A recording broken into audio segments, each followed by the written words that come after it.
Bhandari, and I am pursuing my BTech in Data Science from the Mukesh Patel School of Technology Management and Engineering in Mumbai. I was drawn towards data science because it allows me to be a part computer scientist, mathematician, and a business strategist. Today, I am proud to say that because of my experience in the relevant research domain, as well as the skill sets that I've been able to hone over the last 5 internships that I've pursued, both nationally and internationally, I've now been selected for the MyTax Opening Research Internship, which is in Canada. The title of my project is Data Analytics to Advance Municipal Wastewater Treatment.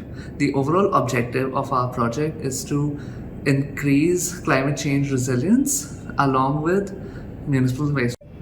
The industry-oriented curriculum at NMIMS MPSTME encourages students such as myself to exploit our talents to our true potential. It gives us wings to soar and allows us to think outside the box without limiting us to classroom learning. Without the support of my professors and my school, I wouldn't have been able to pursue my dreams abroad.